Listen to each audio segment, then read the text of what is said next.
So imagine you are staring at your terminal. You have a broken build, a fast-approaching deadline, and you just want the problem gone. Yeah, we have all definitely been there. Right. So you type the command, fix the failing test. Now, if you are talking to a standard chatbot, it processes your prompt and gives you a few bulleted suggestions. It explains what might be wrong, it proposes a likely patch, and then it just completely stops. Exactly. It stops. You have to take that patch, copy it, paste it into your editor, run the test yourself, and see if it actually works. But if you give that exact same command to an agent, the entire paradigm shifts. It really does. Eh. Because the system actually opens your repository. Right. It runs the test suite itself, it reads the traceback, inspects the actual code, makes an edit, reruns the test, and this is the key part. If the failure changes instead of disappearing, it decides what to try next based on that brand new information. And that specific contrast is the core of our deep dive today. It is the defining line between a passive assistant that just, talks at you and an active participant that executes within the engineering process. Yeah, it really is the whole category in miniature. We've pulled together a massive stack of recent architectural white papers, vendor documentation, and engineering case studies for this. And our thesis today is that this difference between the chatbot and the agent, it isn't magic. No, not at all. It's not a sudden, unexplained leap in artificial intelligence, and it is definitely not a smarter personality suddenly living inside your machine. Yeah, that's a huge misconception. It is purely a matter of architecture. What we are really looking at is just a model placed inside a loop. Right, a loop equipped with tools, state, permissions, and a hard stopping condition. Exactly. And our mission today is to strip away all that startup hype. If you are a software engineer listening to this, you already know what an LLM is. You know how to write prompts. You've been using this stuff for a while. Right. So we want to extract from this technical sources a precise, high-authority mental model of what an agent actually is under the hood. We are going to break down why building or deploying one requires a strict systems design mindset, not a science fiction imagination. Because looking through the research, the biggest hurdle to understanding this architecture is the word agent itself. Oh, for sure. Yeah. The industry uses it to describe absolutely any script that has an AI call somewhere inside it. Yeah, it's completely lost its meaning. So we need to clear that noise by separating the automation landscape into 3 distinct buckets. Okay, let's do it. What are the buckets? So we have the chatbot, the workflow, and the agent. Chatbots form the baseline bucket. They are fundamentally passive systems. They just sit there waiting for you. Exactly. They took a prompt, combine it with whatever text context you pasted in, and generate a response. Even if that response is a mathematically perfect, logically sound piece of code, the model is not touching the real world. It can't open your Git repository. Right. It cannot query your database, and it cannot confirm if the patch it just suggested actually compiles. It is strictly a text-in, text-out machine. Which leaves a massive gap for companies trying to automate real engineering tasks.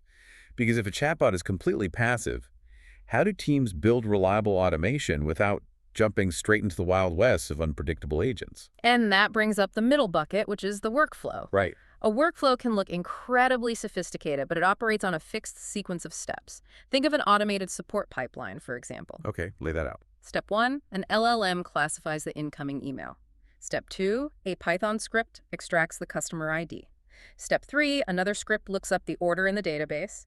And Step 4, the model drafts a response. So it's basically a recipe. Yes, exactly. You might be calling a model at every single step of that pipeline, but the shape of the execution is strictly predetermined. So if the database lookup in step 3 fails, the system doesn't independently brainstorm a workaround. No, it just executes the specific failure branch programmed for step 3, which is usually just dropping an alert to a human. Workflows carry a massive amount of load in production environments, though, right? Oh, absolutely. Because fixed paths are highly predictable. They are easier to test, they are cheaper to run, and engineers can trust them. Because it's just following the recipe. Mm-hmm. If the recipe says bake for 20 minutes, you bake for 20 minutes regardless of what the cake looks like. Right. But an agent, that third bucket, takes over where the recipe stops. So if a workflow is a rigid recipe, an agent is sort of a bounded operator. I like that framing. It doesn't just fill predefined slots in a pipeline. It actually chooses its next action at runtime based on what its last action just revealed in the environment. Because how does the agent actually decide that next step? By mimicking a process software developers already do every single day, which is the debugging loop. The debugging loop. Right. When a human developer sits down to debug a tricky failure, they don't follow a rigid flowchart. No, you read the error log, you form a mental hypothesis, you open a specific file. And then you notice a weird configuration in that file that completely ruins your initial hypothesis. Exactly. So you pivot, you run a new command in the CLI, you make a small edit, you rerun the test. And maybe the original error is gone, but a new, completely unrelated error pops up in the terminal, which triggers a totally different set of actions. And that right there is an iterative loop. A capable coding agent provides value because it participates in that exact loop rather than just freezing at the suggestion stage. Okay, let's build this machine then. Instead of just listing parts, let's walk through the minimum architecture required to make this iterative loop actually function. Let's do it. We start with the brain, which is the model itself, usually a large language model, processing the text and reasoning about what to do next. But a model on its own is just a text generator. To make it useful in a loop, it needs instructions. Right, the system, prompt, or core instructions. These define the persona, the hard boundaries, and the preferred behavior. Yeah, it basically sets the rules of engagement for the model. But even with instructions, it can't touch the code base yet. It essentially has no hands. Which introduces the third component, tools. Tools are the specific controlled interfaces the model uses to interact with the outside world. This is what allows it to stop guessing and start executing. We'll dive much deeper into tools in a second, actually. Good, because they're critical. But once it takes an action with a tool, it needs to track what actually happened. That requires a fourth component, which is state. Right. State is the working context the loop accumulates over time. Without state, the system is an amnesiac. It would just repeat the same mistakes. Yeah. But you also need a mechanism driving the whole process forward. And that is the fifth component, the control loop. This is the underlying orchestration logic that takes the model's output and translates it into actual execution. It's the code that decides, do I call a tool now? Do I ask the human for clarification? Or am I finished? Exactly. And that brings us to the sixth and potentially most critical component of the whole architecture, the stopping condition. Yes, I want to emphasize this.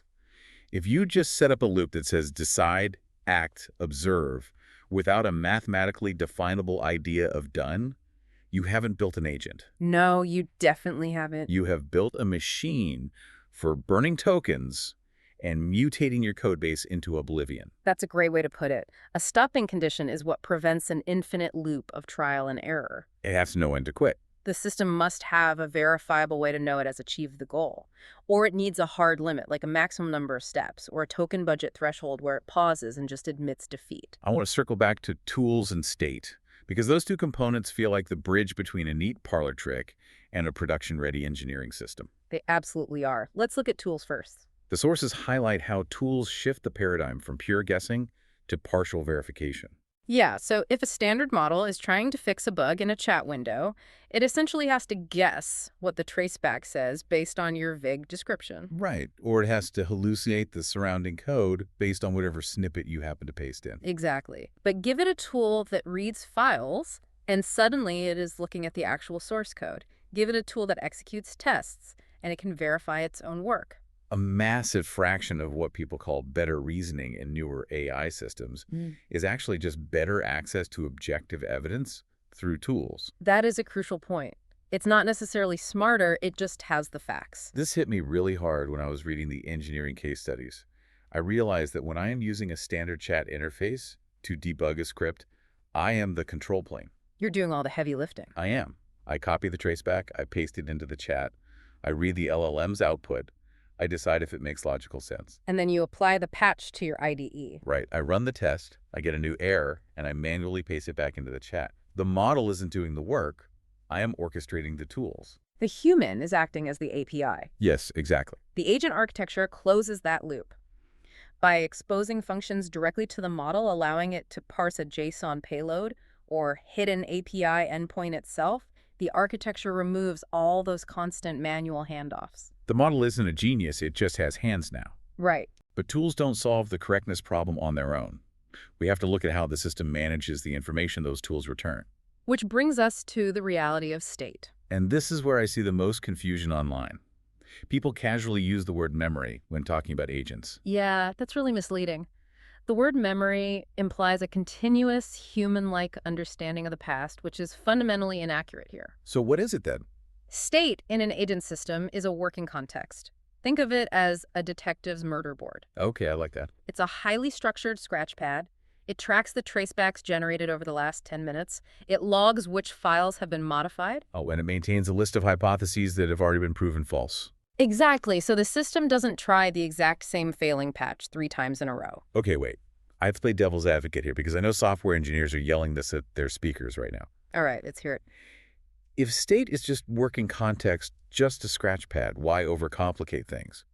If I buy access to a model with a 2 million token context window, dump my entire Git repository into it, and hook it up to a blazing fast retrieval augmented generation system, doesn't that just make it an agent? No, Isn't an infinite memory window the same thing as state? not at all. And that distinction is the watershed line between a smart chatbot and an agent.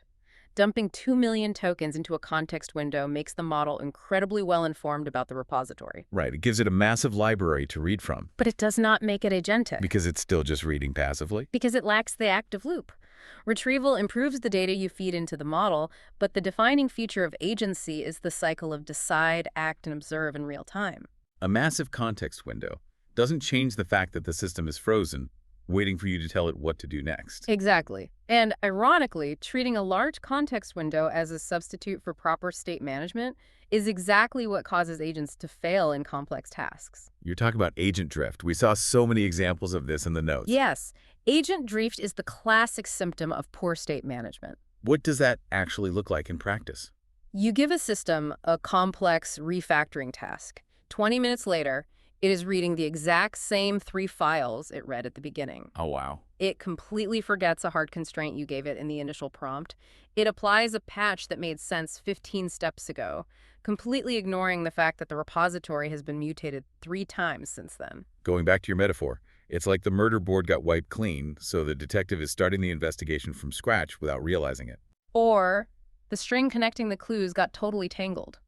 If the scratch pad isn't rigorously maintained, if the system just shoves the entire raw history of every tool callback into the context window until it overflows, the model loses the thread. So the architecture fails not because the underlying model isn't smart enough, but because it is overwhelmed by its own messy history. Precisely.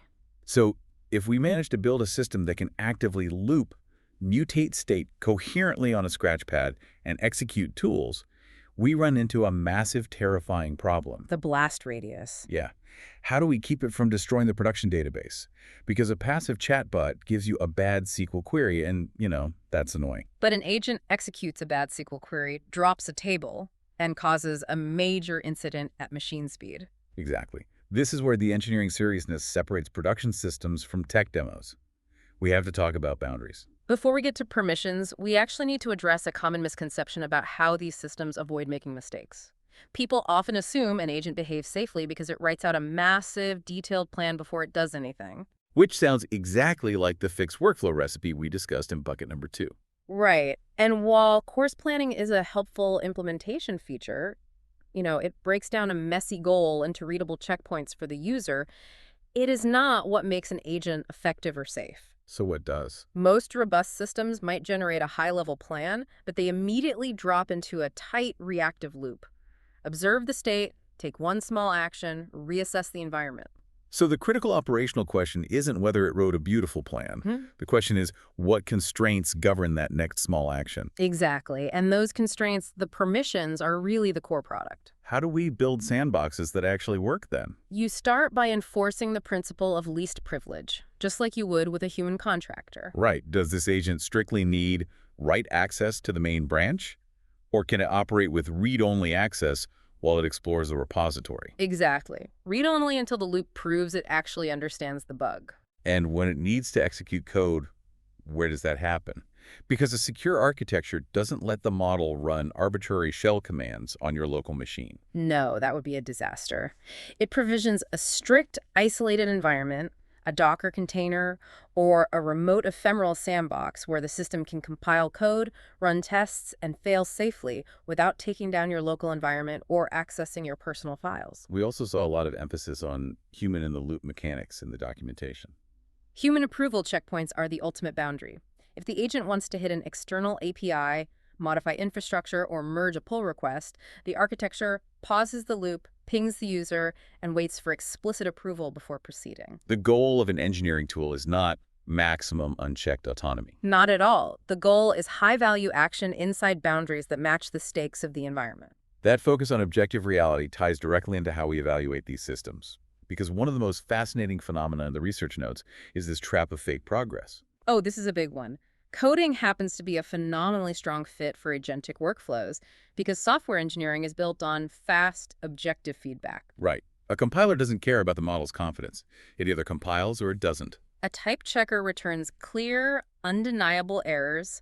A test suite glows red or green. But take away those objective checks, and the system starts hallucinating its own productivity. The sources had hilarious examples of this. They really did. You give an agent a vague exploratory task without a compiler to push back. It searches 5 different files. It writes 3 extensive markdown summaries to its scratchpad detailing the history of a module. It outputs a thoughtful essay on what it plans to do next. It feels incredibly busy. You look at the logs and think, wow, this thing is working hard. But it hasn't actually solved anything. It is just elaborating on its own assumptions. Without hard checks, the loop just spins in place, generating tokens but no value. And the cure for fake progress isn't a larger neural network or a better prompt. The cure is the exact same mechanism human engineers use. Tighten the feedback loop. Tie every action the agent takes to an objective check. Make the agent earn its right to take the next step by grounding its logic in what the compiler, the linter, or the test suite actually revealed in reality. Multi-agent orchestration is a valid architectural pattern. You can have an explorer agent pass context to a writer agent, which hands off to a reviewer agent. That modularity can help manage complex state. But that is ultimately just a routing layer. Yes. If you start your design process by obsessing over multi-agent swarms, you miss the foundational truth. Which is? A single, well-bounded loop equipped with hard objective checks, secure permissions, and precise tools explains 90% of the value and 90% of the failure modes. We've covered a massive amount of architectural ground today. To synthesize all these white papers and engineering notes, we can boil this down to a practical litmus test. I like a good test. When a vendor pitches you a revolutionary new tool, or your internal team starts talking about building an agent, run the design through this 3-question test. Okay, what's question 1? Question 1, can the system choose its next action at runtime based on fresh observations? Crucial. Question 2, can it act on the environment through specific tools instead of staying trapped in text generation? Needs to have hands. And question 3, can it independently verify whether those actions move the task closer to a strict stopping condition? That's the most important one. Right.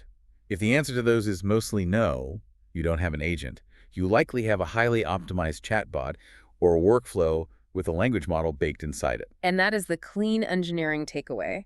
An agent is simply a model running inside a bounded control loop.